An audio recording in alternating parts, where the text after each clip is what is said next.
Hi, everyone. It's Emil. It's Emil Guillermo. Emil, I'm up to you. Yeah, a.k.a. What Does an Asian American Think? This podcast, that is. What does an Asian American think? Yeah, WDAAAT. Well, think about what? Oh, we'll tell you. A.k.a. Emil Amok's Takeout. Yeah, I mean, we're still taking out. You're not eating in, are you? We're still out. I'm an Asian American Filipino by my naming convention, an AAF. You might be an Asian American Hmong, an AAH, an or an Asian American Chinese, AACH. Are we? Is this still Hanukkah? No, whatever. The naming convention, it's an AAX. I honor the Asian American and honor the ethnicity. And if you're neither, or if you fit into neither of those categories, maybe you're just an ALL and all's the rest of you. Welcome. We do this program in English because that's what we speak here in America, right? And also so that everyone understands one another. And we could speak with our hands and our faces, but this is a podcast. This is a podcast. Yes, we have a live stream Monday through Friday at 2 p.m. Pacific live on Emil Guillermo, the YouTube channel that I have. You should listen because no one listens to it. I mean, you'd be a charter member. Also, it's on Twitter at Emil Amok. It's EMILAMOK, one word, Emil Amok. And if you could put up with the old Periscope kind of viewing, interface that they have. I mean, thank goodness Jack Dorsey left because now they might get better tools there for video. Catch up with Snapchat. Also, you can see it on Facebook Watch at emilguillermo.media or my name page. I post the live stream there. You can catch us live because we're live. It's like, like going to a live market. Although I wish you wouldn't do that because you can go there just to feel the animals, but not necessarily to like do them in and then eat them. You should be vegan. But this is the podcast version of some of those shows so that you can hear our show wherever you podcast on iPhone, the purple button. You just listen. And if you're just catching us for the first time, I am the aforementioned host, Emil Guillermo, a talk show host, an award-winning TV reporter, journalist, author, commentator, writer, sometimes adjunct professor when, things are adjuncty enough. Sometimes humorous. If you laugh, I'm a humorist.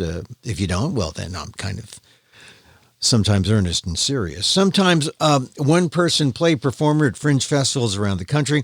Always a monologist, meaning you just have to listen. I'm going to tell you what I think and not what you should think, but I'm going to tell you what I think. And I'm sort of like that talkative friend you turn to for maybe some insight and meditative moments. For real. Or you can read my columns on ALDEF, the Asian American Legal Defense and Education Fund website. That's at ALDEF, AALDEF.org/blog. Or catch it all on my website, amok.com. So welcome to this. We are starting up again after a long period of time where we just sort of said, okay, we like the live stream. We like doing it live, and that's what we're going to do. And the podcast, we're just going to, every now and then, we're going to put something up there. But then I realized that everyone podcasts now, and you might as well listen to the show in podcast form. So here is a podcast version of that. When I do an interview, I'll put it up on the podcast, and sometimes I'll put the best of the live streams on the podcast on Emil Amok's Takeout, the podcast. So today's show, I'm going to talk about the film Try Harder. Try Harder, which opened up in San Francisco, LA, New York.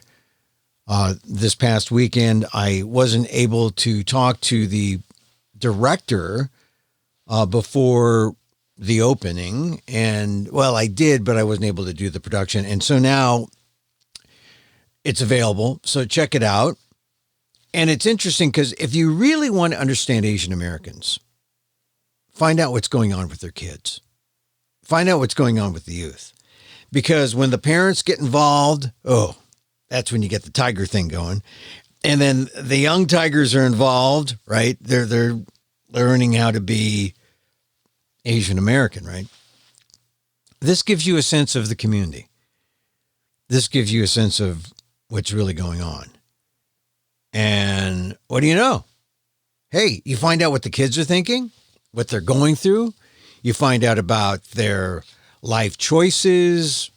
You find out about college choices. Are they accepted into college? You find out about how society views them, right? It all comes together in that sector of our lives, right? And some people say, well, wait a minute. It's even before then. Forget about high school. Forget about the elite high school and then going to the elite college. How about the elite nursery school, right? The elite pre-K. Okay, yeah.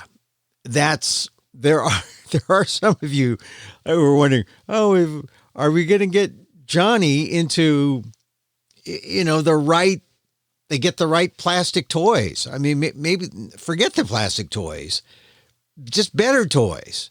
Right, in that pre-K. I mean, if you're in the Zuckerberg fold, then you know what's going on with your kids. You know where you want to send them, and each school, right?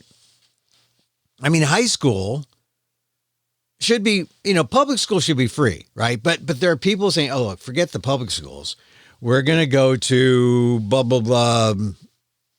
Private school, 40,000 a year, 50,000, 60,000 a year. Are they 40,000 maybe? And then you're investing in your kid. I mean, that's the only way you can justify it. You just say, well, I'll cash in some stock options, invest it on the kid. Anyway, that's the world, right? The elementary, the high school, the elite elementary, the elite high school, college, the job market, that's the pathway to success, right? And then you repeat with with the next generation. That's our path, right? The Asian American path. Anyway, the new film, Try Harder by director Debbie Lum, shows us what it's like at that high school level. Profiling 5 students at San Francisco's Lowell High School. It's an elite school, and now it's mired in controversy because, well, there have been some people who don't like the fact that you need grades and test scores to get in, and then you have a school that's like 50% Asian American, and some people think, hey, wait a minute, what about us X, who are non-Asians? I mean, Debbie talks about that in the conversation, but there are people who are saying, hey, wait, you're excluding those of us who aren't Asian, who don't have the test scores and don't have the grades, and we want to go to Lowell too. And I came out with a piece for the San Francisco Chronicle when they were talking about dumping that kind of, the way they have it now, where you get in based on grades. I was for the way I wanted to keep Lowell elite. I wanted to keep Lowell a place where smart kids of any background can go to public school. Because my family wasn't going to spend 20, 30, 40,000 to go to a prep school, to go to town or to urban or any of the other high schools that cost money. We were going to go to public school. Public school should take care of the people, and there should be a place for smart kids who are Black, Hispanic, and any other stripe out there, who Asian American certainly, but all the different variations of Asian American. So I was I was for preserving Lowell High School because here's my disclosure. I'm an alum, a graduate of Lowell.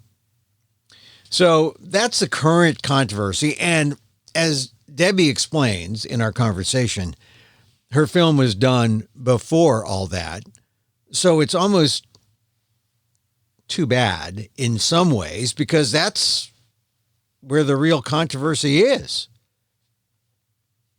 So, but the thing is, right now, where it stands is they want Lowell to be just a regular comprehensive school, the school district, San Francisco Unified Schools. They want to do away with the testing and do away with, the elite status, which I think is like, really, I think it's like you're throwing away the best thing about as I put it, you're throwing away the jewel in the San Francisco public schools. And so, but this film isn't about taking a stand to keep it elite. It's just about what happens to the kids, because no matter, if you got to get a test to go in or grades to get in, if you're there and you're at Lowell, there's still that process that you have to go through of picking the college of your choice. That's where Try Harder gives you insight. What it's like to go through that pressure cooker of needing straight A's and test scores and extracurriculars, not just to get in to the high school, but just to get into the college of your choice. Look, it's a good film. You should see it to understand what's wrong with the overall system that really robs kids of living normal lives as teenagers. And if you go into the conversation that I have with Debbie, she gets into that. Because basically we got professional students applying to dozens of schools. As if the pressure at Lowell High School isn't enough. So I talked to the director, Debbie Lum, before the opening. We got to share ideas about where the community is and our stories. And I got to find out a little about her. And we shared about our Asian American, our shared Asian American past. And we talked about her film, Try Harder. It opened in New York, LA, parts of LA, San Francisco, Berkeley. This past weekend, as I speak to you, it's December 6th. But details of further screenings and further viewing possibilities, go to www.tryharderfilm.com. That's tryharderfilm.com for other screenings. Here's my conversation with Try Harder film director, filmmaker, Debbie Lum, on Emil Guillermo's Takeout. Debbie Lum, filmmaker, San Franciscan. Born in San Francisco? No, I'm not. I just pass. You pass? That means you just pass as a San Francisco. Okay, so you live in the Richmond or in the sense. No, I actually grew up in, I was born in Virginia. Oh, yeah? I grew up in St. Louis, Missouri. I know St. Louis. I know. Really? Clayton High. Ladue. I mean, I went to WashU as a graduate student, so I know St. Louis. Oh my gosh. Yeah. Wow. I grew up in unincorporated Creve Coeur, Missouri. Well, that's still pretty good. Unincorporated Creve Coeur. That's like almost like Ladue. That's a good place out there in the western suburbs. Yeah, right behind the Creve Coeur Cinema, the old Creve Coeur Cinema. Yeah. And so that was what I noticed about St. Louis when I was there. I was there in the 70s, late 70s, that there weren't many Asians. There were no Asians. There were no Asians. Back then, it was like less than 1%. Yeah, and there I was as a graduate student at WashU, and I didn't even realize that WashU was the center, the focus of the 1905 World's Fair, where the Filipinos were on display. I mean, it's St. Louis. You stick out in St. Louis. Oh, yeah. Right? Or you're completely invisible. It's sort of both. Completely. And then you went to Virginia, where you're more visible, I imagine, DC suburbs. No. I was born in Virginia. My father was like the Sidney Freeman, like from the MASH character. He was like a psychologist at the Air Force Base. So I Oh, was born in Virginia on Langley Air Force Base, but then we moved to St. Louis. I grew up in St. Louis yeah. almost my whole, left for college at 17, went East Coast and then came out here. So I'm like a transplant to San Yeah. Francisco. And so now in San Francisco, you're seeing the domestic Asian American experience when, because San Francisco has only been about 30%, 35% Asian American. Oh, well, really since the 90s, I think. Maybe the 80s, 90s. Have you been there? Have you been in San Francisco since then? Yeah, pretty much. I came out here, worked on films with locals, well, sort of Bay Area locals, Like Sally over there at Bayvac and like Spencer Nakasako, who oh, actually was at Bayback yeah, way back and way back. Yeah. made a film called AKA Don Bonus. I remember Another I film. saw your name with that title, and at the time I was a reporter at KRON and was worked close with some of the cam folks, and I just remember how that was such a it was a groundbreaking film because I was there as a television reporter 81 through 89 and covered entertainment exclusively like from 84, and they would give me that film. I think I mentioned it, but I still didn't have there wasn't that great there was still a call if I was covering entertainment to cover mainstream stuff. And the Asian experience wasn't as it was selective. But to me, when I saw Don Bonus, that was groundbreaking. I agree with you. It was amazing. And Spencer Nakasako is an amazing mentor for me. Yeah. And actually, I'm working with his son, Lou Nakasako, who was our cinematographer and producer. Yeah. And I mean, he and his peers, I'm talking about Spencer, his mentor was Lonnie Ding. Oh, and yeah. also Wayne Wang. And Right. that whole generation of Bay Area artists, a lot of them were Bay Area Asian American artists. They were ahead of their time. I mean, they were doing all this amazing stuff, which, as you say, was not seen as mainstream. It was kind of relegated to the side, even though it was like, Emmy Award winning, went to Venice. It was just like amazing art, Yeah. but Yeah. it didn't get the same attention. Lonnie Ding stuff, Wayne stuff. Wayne did go somewhat commercial, but he was doing it. Anyone who's doing it in film, I have to applaud. And I went into television news primarily because, hey, I get to make a 2-minute film every day. I get to Absolutely. I mean, I just feel like all of these things that Asian Americans have contributed to the American tapestry, for some reason have been like relegated to the sidelines as if they're a little different or off. But like newscasters, Asian American newscasters, that's a thing. Oh, yeah, So, definitely. If you go back to the 80s and see how Asian Americans were portrayed or how they were allowed to be portrayed. I know that when I first became a reporter at the NBC affiliate, which was KRON at the time, 81, there were Chinese Americans. Vic Lee was at KRON at the time, Linda Yee. I was the first Filipino at a network affiliate, and because there were only 3. Fox didn't count at the time. But it would be interesting to go back to the archive to see how people, really legendary local television reporters, and you go back to the first one, I believe in San Francisco, was Chris Chow. Chris Chow. He was the first one. I saw Chris when he was at KPIX, and then there was Sam Chu Lin at KRON. And if you just looked at how and what we were allowed to do, that would be an interesting documentary.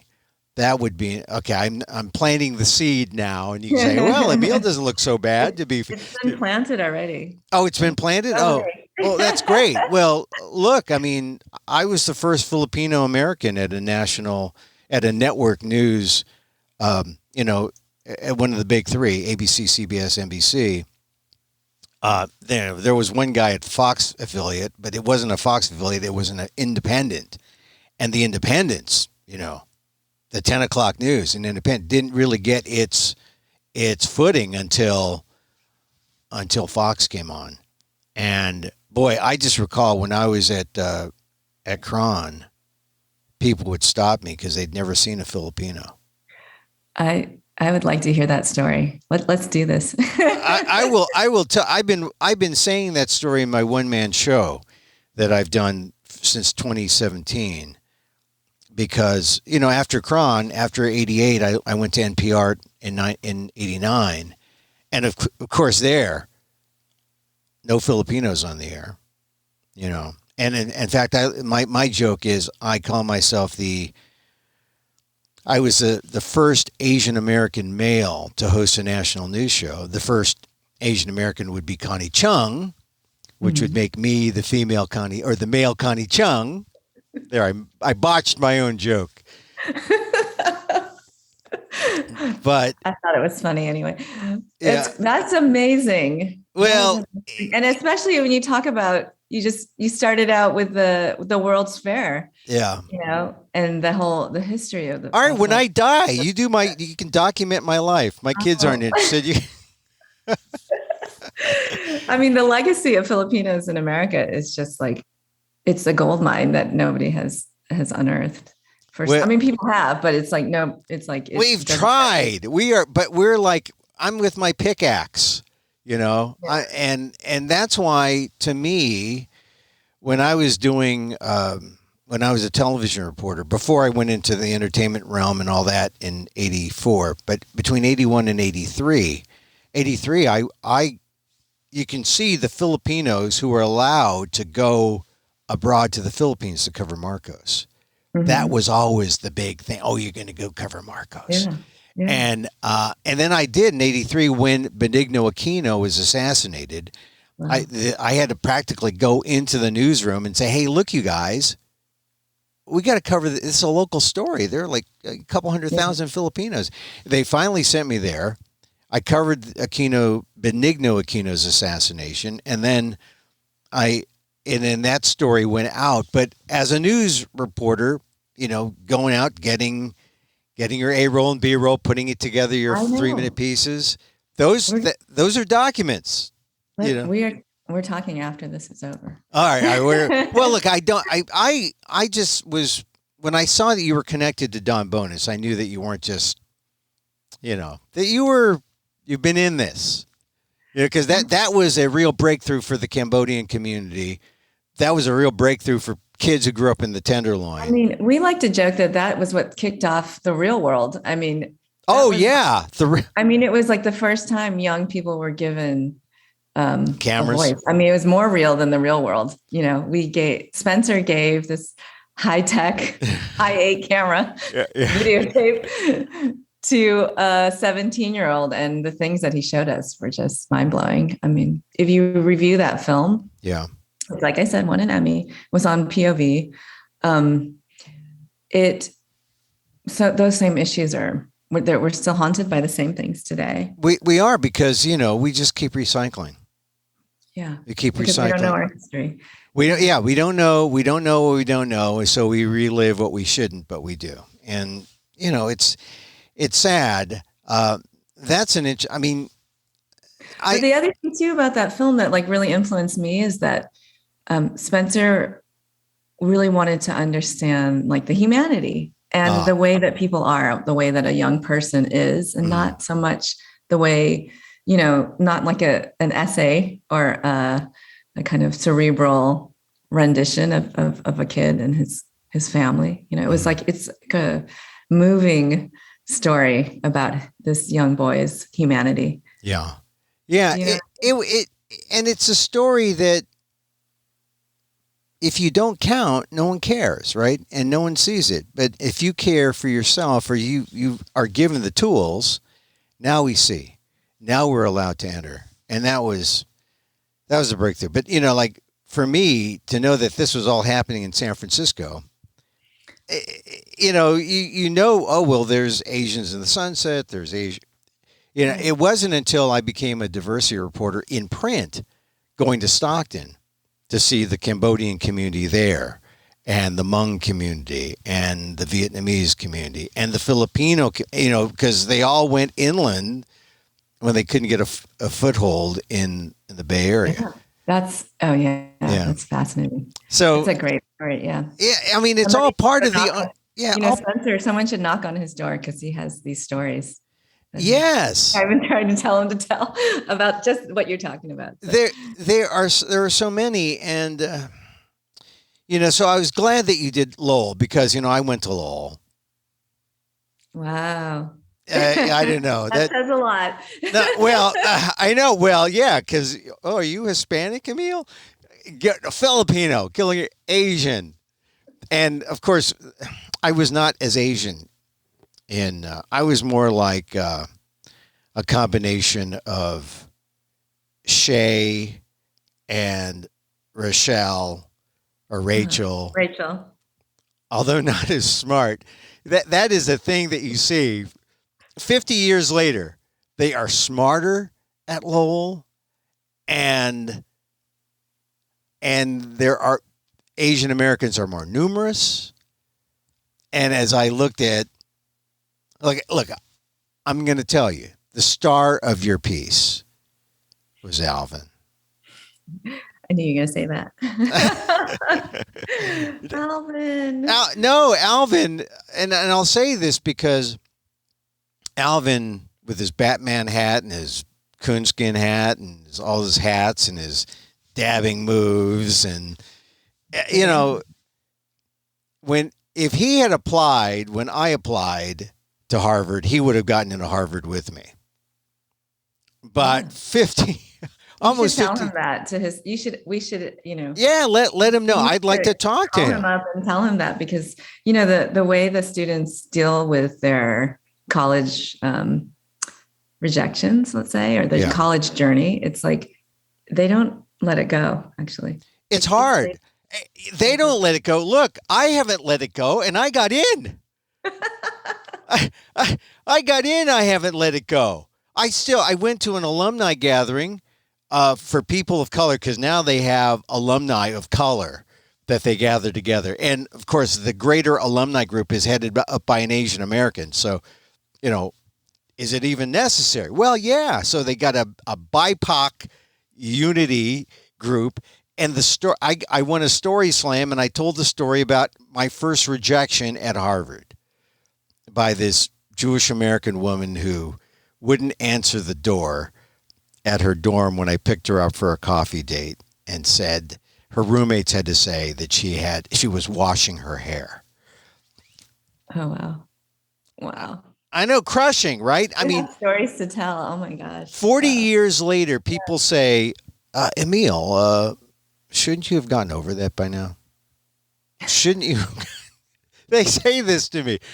Shouldn't you have gotten over this by now? And I say, you don't understand how much invisible I had to walk through to get to visible. This is really serious stuff, actually.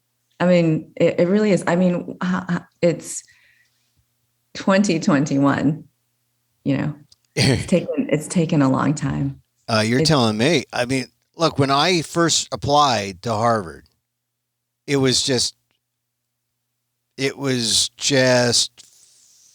what, 64 Civil Rights Act? They were still trying to figure it out. Well, and that's the thing. I'm always, when I was a kid, growing up in St. Louis, Missouri, and I went to a very progressive elementary school, the teachers, these two women principals who were co-principals of the school, they taught us about Martin Luther King and the civil rights movement. And I actually, as a young person, thought that was our history. That was like our history. It was our history. It was like firmly in the past. Yeah. And that here we are today in this place. And I just didn't realize that we would still be fighting for the same things, like trying, today. And it's still a battle today to get the same human rights for human Americans. Hey, look, the pendulum is swinging for everything. Voting rights, 65, swinging back. Roe v. Wade, 73, swinging back. Civil rights, 64, change, inevitable. We're in this wave, and we are. But there's something different that's happening for Asian Americans, for the AAPI community today. I feel like we're rising. There's something going on. It's different. I mean, when I like, again, it's like you just said, if Alvin had applied to Harvard when you were a kid, he would have gotten in. It's sort of like if AKA Don Bonus, the film that I worked on, came out today, it would have been like massive. Everyone would have said, well, can can Keanu Reeves play Don Bonus? They would be saying that, right? Said, oh, come on, So I just think, in a way, yes, we are rising in ways so that not only do the crazy rich Asians and the crazy, martial arts Asians rise, but all the rest of us rise too. And that's good. It's really, I mean, it is kind of amazing. Amazing time, actually. I feel like. Yeah, and so try harder. And I approached it as an alum of Lowell. I wanted to see how much have things changed. It hasn't changed that much, except, there was no computer lab. Remember, when I was applying, we had to do it by hand. we had to do it with a typewriter. Computers. I'm glad you brought that up. That might be the whole problem. We should just take them out. They're causing a lot of excess stress for everybody. Yes. And we slow down. There's the Common App now, right? Today, there's the Common App. So like a kid in our day, in your day, right? You do it by hand. And then maybe you'd apply to what? 4 schools, if that? I think I did about 8. I had my top tier, right? And then I had my middle tier. But look, the one thing that was real was the pressure. You did think, oh, am I going to get in? And you didn't get it via email. You didn't get to look at an app. You had to go to the mailbox. And I remember. Was it a big envelope or a little envelope? Was it fat or skinny? Yeah, exactly. A fat envelope, oh my God. So when Yale's come in, oh my God, it's so damn skinny. What are they telling me? I'm not opening that up. And then Harvard was like a brick. It's like, are they sending me my diploma in advance? I didn't even get in yet. Uh-oh. Oh. Nowadays it would be just like some marketing material. Right.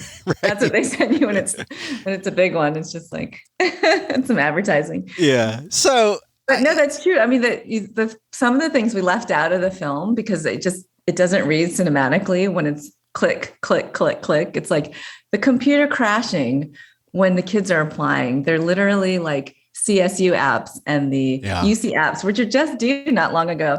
They're like, oh my God, I tried to submit, it's frozen. Or a student who told me that like, I got up at 4 a.m. to check my results. So I'm like, why did you do that? And he's like, well, because my bracket alphabetically, they release them from here to here at this time so that when you click open, it doesn't crash. I mean, they're like, how can somebody design the system that way for a young 17, 18-year-old? They're getting up at 4 a.m. to check the results. Or they're like, oh, did you hear about those like 2,000 students who got a false positive? It's kind of like... Then they had to write them the next day and say there was an error in our reply and actually you did not get in.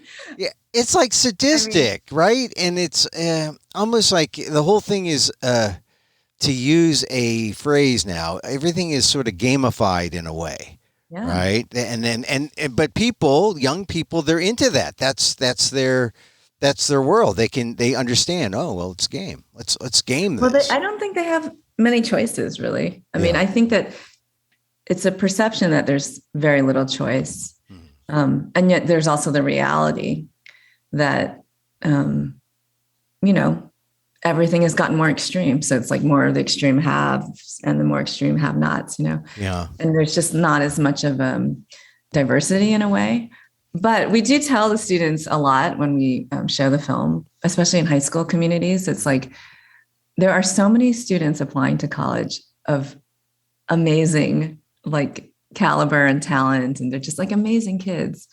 They're not going to all get in. They're going to go to another school. You're going to end up with them at that other school if you didn't get in. Yeah. And it's just like it's like there's a teacher in our film who says, you're not too good for Riverside or Merced.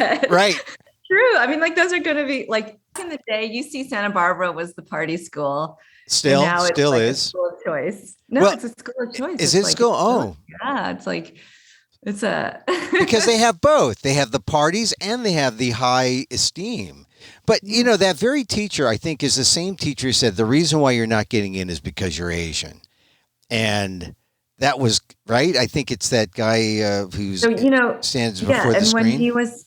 When we were filming, it was before the pandemic. It was also before the lawsuit against Harvard that alleged that Asian Americans were being discriminated against, which is a very controversial topic, and it's been hijacked by various groups, and the whole way in which it's kind of divided our community is really appalling, I think. Yeah. But I think what he was kind of getting at was this, and the reason why we included it too is because my film is not a political statement. It's really looking at the psychological impact of the college frenzy on young people and their parents and the school. Yeah. And what was kind of astounding to me was this perception for pretty much every single AAPI kid at the school that if you said, I am Asian American, I am Filipino, that would be a count against you. I mean, it's already been a count against you for like the last 300 years of your life. And then in the one place where you feel like you might have some kind of or where it counts the most. Yeah. Yeah. Well, it struck me where he on the screen, it says, and the reason you're not getting it is because you're Asian, and it's not a joke. It's kind of like it just hit me. And I said, well, wait a minute. Here's this acknowledgement. And then there's these other aspects in the film where you go into white people, they all want to go to Stanford. They all get rejected. Oh, you're a machine.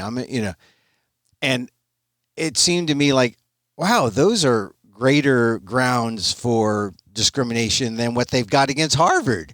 If people are actually looking at people as they're machines, and if there's a sense that there's, they're being discriminated because they're Asians, I thought that might have been the way that you could have gotten in. And that was my first kind of negative sense about, what you were doing, that, oh, she's going to get into this now. And then when you didn't, I was a little disappointed because I thought, now maybe I'm looking at it as a news guy. I'm thinking, get into there. Do they really, and you got into it. That is a good news story that the news people should follow up with. I think of myself as a storyteller more than I'm not an activist filmmaker. I see that point. I mean, later on, because I like the film. I just said, no, I'm not going to criticize her for doing Z when that wasn't part of her, that wasn't her goal. Her goal was A and B. But you know what, though? It is a problem within our community. Yeah, it is. It is actually a problem that nobody has really a solution for, because actually we're not quite sure what it is. Yeah. I'm being genuine here. I'm not trying to be coy. No, I got you. Is it racism, or is it, as I put it, it's not racism, it's resources. There are too many people, period. And when I was applying to Harvard, it was a fairly big, pass. You can go through. But now it's like practically threading a needle. There's so many people who want to go to Harvard or any good school. And I mean, I think the confusion is that somehow, and I would say, not to throw news reporters under the bus, but the media has somehow turned it into a battle between Asian American students and African American students, which That is not what we saw when we were at Lowell High School. We saw this external machine that was kind of crushing kids pretty universally, and causing, very distorted views on race and education. And it wasn't, certainly we all have to work on being anti-racist, and, our society in America has perpetuated this sort of, this totally, we have not celebrated African Americans in the way that, it's insane, right? Yeah. That is all there. Yeah. However, I also feel like the students that we spoke to, they weren't saying like, oh, if I didn't get in because that African American student took my place. That's not the student perspective. The Asian American student generally doesn't feel that way. And there's this way in which that narrative has been, I don't know where it comes from. I mean, I like it. It may be an intergenerational issue, and it may just, you know what I mean? Like, and maybe my perspective is my own, right? I think it's I think you're right, though. I think they've figured out where the dividing lines are, and they say it must be racial, and these spaces must be going to blacks instead of Asians, and so there's that. But it's really, I think that there's many informed people, especially many informed Asian Americans, who understand that Asian Americans are competing against legacy and sports, basically. Yeah. And it's like we're put into these buckets. It's sort of like, oh, we're not people of color, even though we've historically been, denied citizenship, excluded from the country, exploited, and all of these kinds of things, right? Yeah. Well, you brought up a good thing that legacy admits, these other forms of affirmative action. I think it's handy for some people to blame, blacks and Latinos, and it becomes the thing that people that carry over into the policy debate. Like, oh, well, like right now, the current policy of the debate is, do we need a kind of elite, admissions system? And, should Lowell even exist? It should just be one big comprehensive school. And, this is not the first time this debate has happened. It was happening like 20, 30 years ago. And I always said, look, it's a matter of resources. And why don't we just have all schools be Lowell? If all schools were Lowell, and yet we know that all schools aren't Lowell. They don't work it that way. But then your film would be different too, though, or it wouldn't be as unique, because Lowell is unique, right? Lowell is a unique school, and even our film does not represent, obviously, everything that is Lowell. It's really about these 5 students trying to get into college. Yeah. But it's the oldest public high school west of the Mississippi. It's always been synonymous with excellence in education. And it's also been this place where, I'm sure generations of young people have felt the crushing disappointment of not getting in. To Lowell. Of young people in San Francisco. Yeah. And by the slimmest of margins. And it's that is heartbreaking for a lot of people. So, but it's also like there's like the Nobel physics winning laureates that have graduated from Lowell, but we also saw like the hip hop phenoms, like 24K Golden was there when we were there.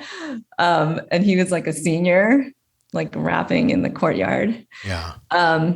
So there's many stories that haven't been told about Lowell High School. It's a very interesting place. I've never been in a school like that, where like, it really was like this high school.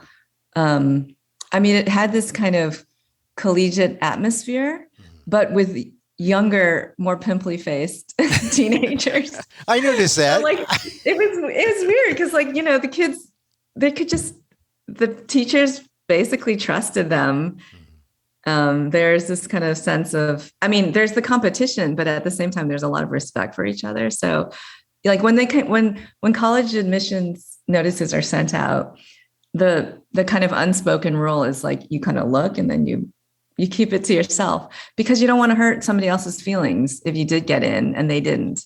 And that was really like I heard that all the time from students. I also heard students who said like, I got in, but I did not want to tell my parents because I don't want to go to that school.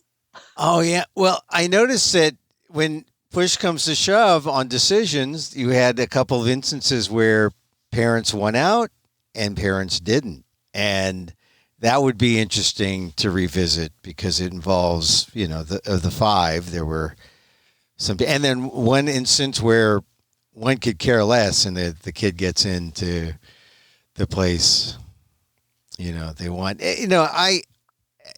despite my criticism about, okay, here's the thing about the race thing. And here's the thing about, Asians are being discriminated against. I got over that pretty quickly because I got involved in the characters.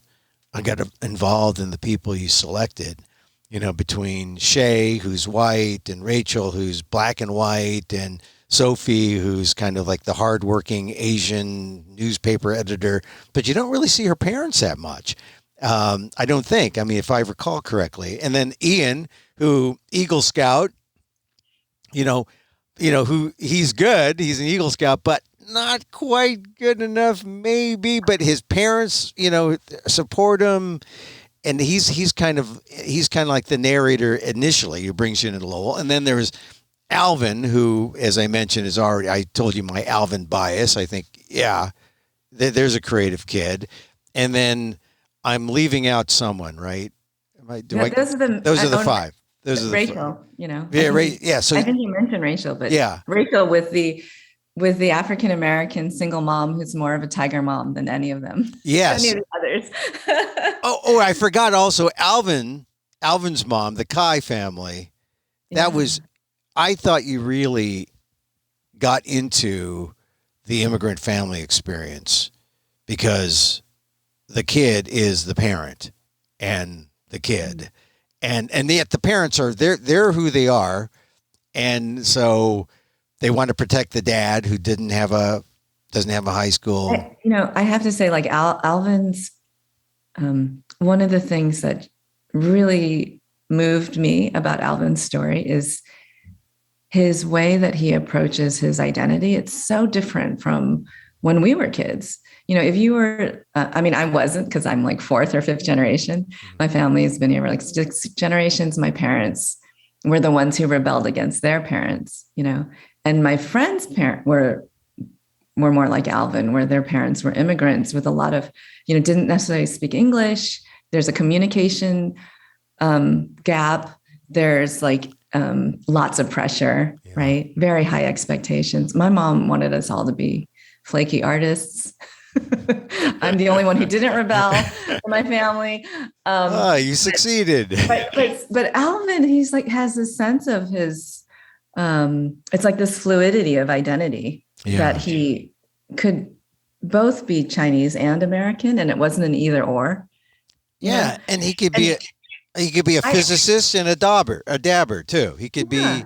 He could be wild and he could be very serious. And like in our generation, you had to like, there's that term banana, mm-hmm. You had to like, you go one way or the other, just like, but whatever you do, like push down, sublimate your own identity as an Asian American. Yeah. I got that about Alvin, but the touching parts were the parts where he wanted to be an American, but he wanted to also bring his parents in with him.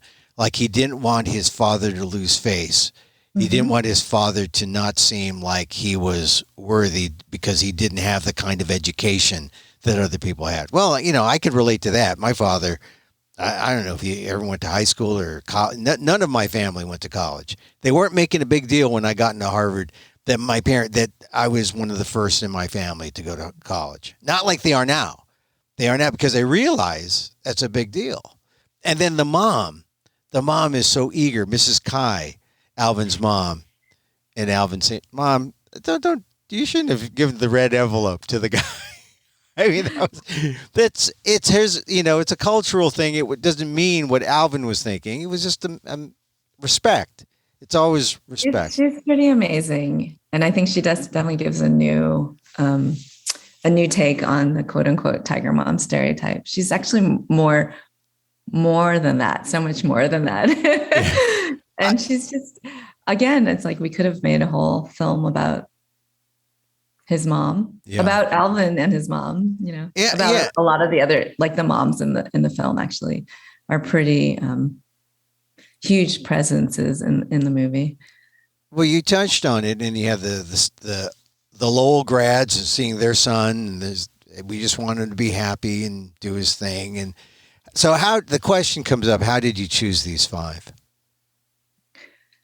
Well, it was easy, and it was also hard because you could have made a film about so many students at Lowell High School. Yeah. I mean, I often say that not to like belittle or the 5 kids that who have amazing stories that we shared. But I don't know how to say this, but like the Lowell students are pretty amazing. I mean, they really are. So many kids that you meet. Some of them didn't.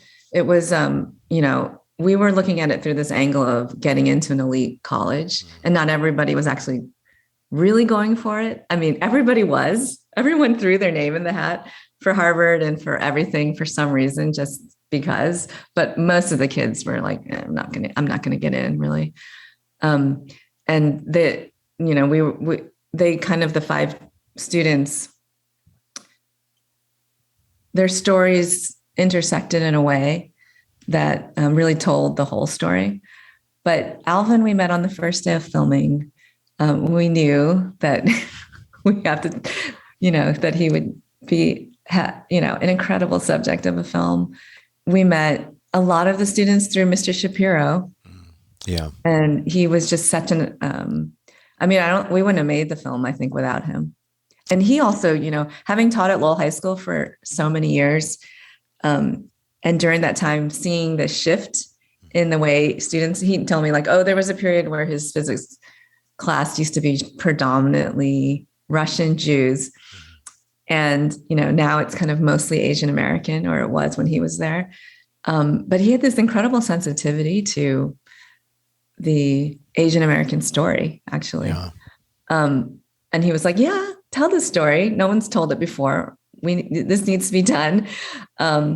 But, we met Rachel. We went to like the student government and the school paper and the ROTC. And we met like, all these students. And, they were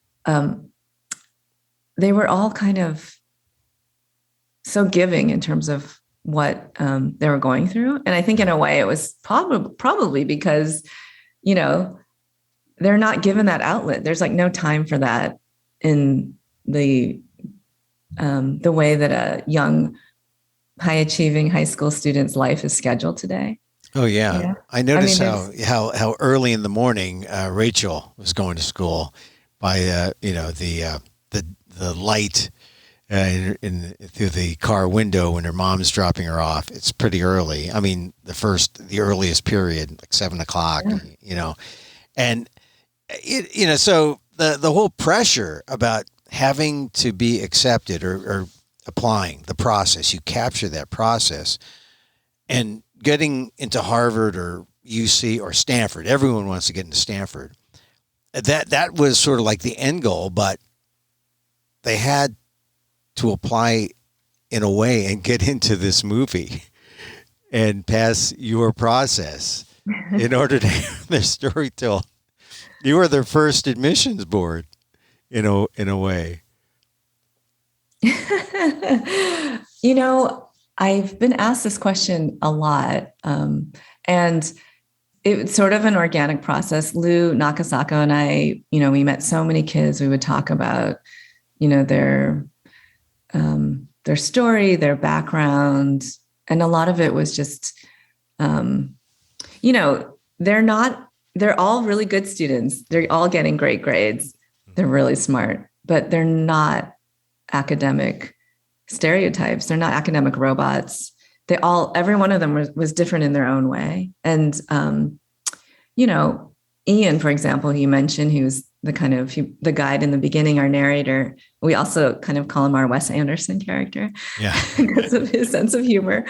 And he's just like that, in person. There were many scenes that we couldn't include that were hilarious. He had this like investment club that he did with his friends, and just like everything about every single moment was full of like his self-deprecating humor at all times. And Alvin is like son of first gen immigrants, and the parents are, but even that, their story is not a checkbox, like mom from Taiwan, dad from mother who's Mandarin speaking, father who's Cantonese speaking, different levels of education. There's just, they all were not, it's like we tend to think of Asian Americans in these very singular kind of check boxes, like they're all this or they're all that. And we really wanted to show the diversity within Asian America. And even Sophia, when she's very different from the other kids, in that she really, to me, she kind of represented the archetype of the Asian American, the kind of scary Asian American. the hard worker, won't give up, bulldog. And there's that kind of, very sticky old stereotype of the kind of inscrutable Asian. Oh yeah. Yeah. She like, where she maybe isn't the kind of person who would jump up and down, like when she gets everything that you find out about, but it's incredibly powerful and emotional, kind of like an Ozu film. Well, you know what I mean? Like there's all these layers of realities, I think, for our community that people don't really, I don't know why people haven't really paid attention to it. Well, unless it's your kid, unless it's, you're going through it. And I've got 3, they've gone through. Now I don't live in San Francisco anymore. So they were in an IB program, which I know you make a big deal about AP, and Lowell puts out 4,000 AP tests. And I was happy to take 3 AP tests and score 5s in all of them. And so I got my year. Of course, that wasn't the goal, but now IB is sort of the upstart, and IB is a more comprehensive, the International Baccalaureate, and it's in places where you wouldn't find as many APs. But, I guess at this point, to see where all these kids are, I get the struggle, and I was so bonded with the kids throughout the film. I guess it's a testament to your filmmaking that I cared if they got in or if they didn't. Well, I appreciate that. We cared. Like it was a pretty spectacular journey to go on with them. It was stressful at times, but it was really kind of, that's the thing. I think we spent a lot of time getting to know the students, and we developed relationships with them, which we're so appreciative that they let us, in on that privileged, into that privileged, Now you didn't get into like the romantic.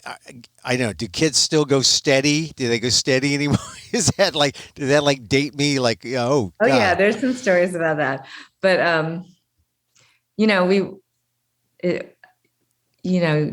again, it's like you can only do so much in a feature film. Yeah, I know. 80 minutes. You got, you kept the love to the parents. That's good. My last film was a really gory relationship story.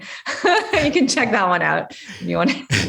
Not about children, but actually, interesting anecdote about, maybe it was, I don't know if it was like this when you were at Lowell, but prom. Oh, the prom. I focused in on what's going to happen. What's she going to show there? And who is Alvin going home with? And that cool question of, oh, your mom's, I guess it was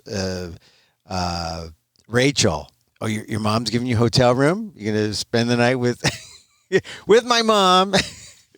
Yes, we kind of, when we were filming that, we envisioned that the scene would end with Rachel leaving the prom, walking up, taking the elevator up to the hotel room, and her mother opening the door and saying, "Come on in," because that's literally what happened. Yeah. And but again, like prom, boy, that there should just be a documentary called Prom where all you do is the whole thing is about a prom because it's its own story. Yeah. But interestingly enough, they were, the girls would come like in their ball gowns. They look like they were coming out of a Vogue magazine spread Yeah. with their stiletto heels. And then they'd check in and then they took off their high heels and pulled out their tennis shoes and changed into sneakers underneath their sequins. That is literally what they were doing. And a lot of them just came like Ian did with a group of friends where there was like not quite, and not quite the same pressure. And, Yeah. I would hear the adults going, who's your date? No, you don't have a date? Wait, what? What do like, what's going on here? Why not? It was definitely a different feel than it was when we were kids. And all this stuff, it's like you don't forget it for life. You just don't forget the prom. I mean, it's like just like you don't forget when the big fat letter or the skinny letter comes in.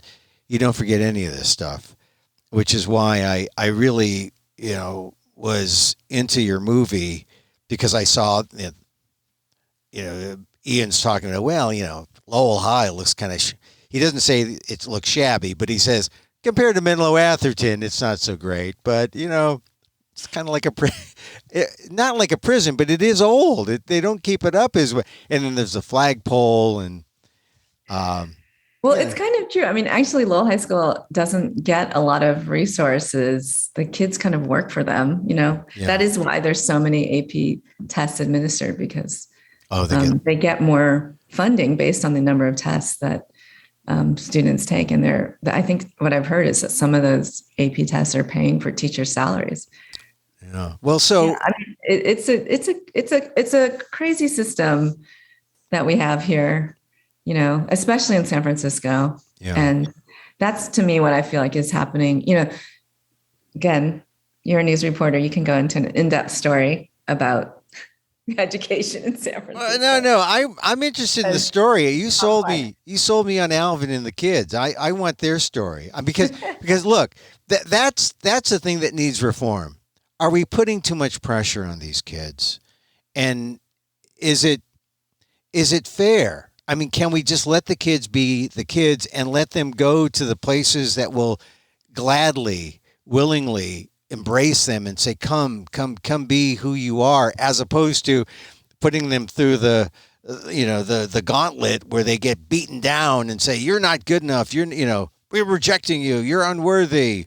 And then they have to fight shame and fight the trauma, which is, like I said, I got into Harvard. I felt it was traumatic for me.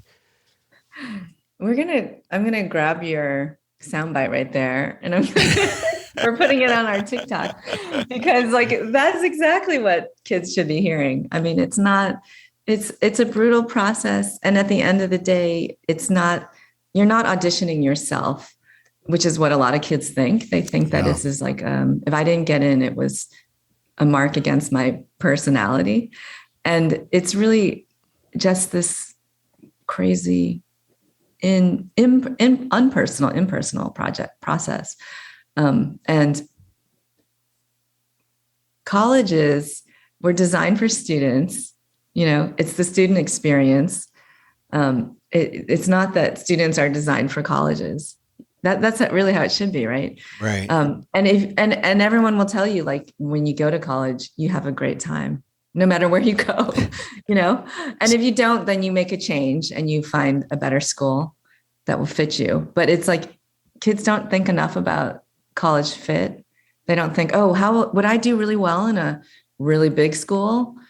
Or would I do really well in a school that's really tiny? I mean, a lot of the kids, Lowell High School kids, any kid from California who's used to our very, unique California way of life. Diverse. And then if they get sent to like a tiny elite school somewhere on the East Coast, I mean, they're not going to have those, you can't go get late night noodles when you need it. And like, right. I mean, Well, maybe it's tougher in, say, Providence than. Well, no, I don't know, but I know what you mean. I know what you mean. It's like that struck me how young these kids are, and how they have to grow before your eyes in 80 minutes. yeah, that you've And nailed it. I mean, I saw that happening. That was to me one of the biggest aha moments as a parent, is that because I have completely forgotten what I only know of high school through my own narrow window of, like you said, the kind of the PTSD of high school, the trauma. But then to like look at it from the outside and watch yeah, a high school student who's not the high school student that I remembered myself to be, yeah, over the course from August through May, they literally grow up in front of you in that tiny little window, and you can watch them do it. You can physically see it and you can mentally see it. And it's kind of remarkable. And they, as a parent, you kind of should just stand back and let them do it. yeah, and it doesn't stop there, because then all the trials and tribulations that you face. Okay, you get into a place that you wanted to go, and then now you're at that place, and oh my God, it's not over, and mom's not here, dad's not here, and when I was in college freshman year, no iPhone, no, we had long distance. Long Yeah. distance. I mean, people would like beat you down for, hey, you got to pay your $40 long distance bill, calling up your girlfriend, calling up your mom and dad. People got homesick, right? Yeah. That's what happens if you don't grow up senior year. You got to grow up in the place that you choose, and it's sort of Yeah. sad. No, I know. It's like, it's intense. It's like a really a time. You should, last night we had our sort of preview opening at Stonestown, and Sophia was with us, and somebody asked her what she would have done differently, I think, or what advice would she have given her high school self. And she said she wished she would have, and even still to this day, live more in the moment, and just to kind of experience the thing that you're going through while you're going through it. Meditator. Meditate. Yeah, like it's not just about getting in, it's about being there. Or what kind of change should there be? We've had all these things come up in the last year. We got parents paying, to fake admissions. You got Asians suing Harvard and, other places. I think there's a suit in North Carolina. It's really not so much Asians as it's conservatives using Asians, manipulating them to sue for, to bring down affirmative action. What kind of change would just make things better so we wouldn't have all these Yeah,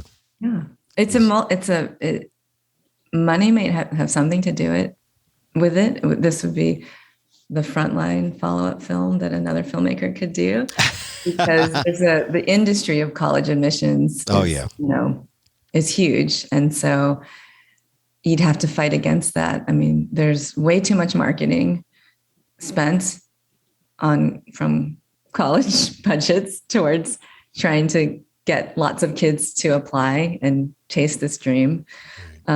There's the whole industry around tutoring and adding more, fuel to the fire. But I think the change is always hard to enact if it's not personal. Like, people have to actually make the change themselves in terms of what they think is the right path. And I think from a parent's point of view, you kind of really have to listen to your kid. They're the ones who are going to go to college, not you. Sadly, we can't repeat it over and over again. It'd be fun if we could, but but just like from a really practical point of view, I feel like students should not apply to 30 schools or 20 schools or even 15 schools as the norm. If someone would just put a limit to the number of schools that you could, like, if, let's say, the Ivy said, what are the other schools that you've applied to? What are the other 6 schools? And that's it. So kids would have to really make a choice and think about, why am I putting all of this work into this application? It's like they're professional students. They practically don't have the time to tie their shoes. They should have the time to enjoy themselves when they're 17 years old, right? Yeah. The application process gets in the way of life, like you were saying, Sophia said.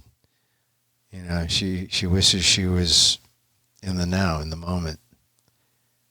And now your film has preserved the moment for her. Yeah, it's been kind of an amazing experience. So we do hope that people will come out and see it.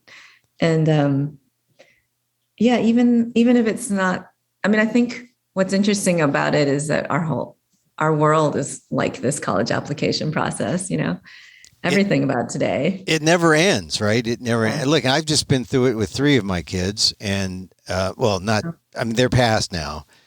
They've graduated, but I can tell you the Harvard legacy did not make a difference for me like it did for Jeff Yang. But Jeff has his famous kid too. That's the other thing, right? Admissions people like that kind of celebrity, and that's one thing that's not really spoken about. You've got to be a bad celebrity to be rejected from Harvard. There you go. Anyway, inside track.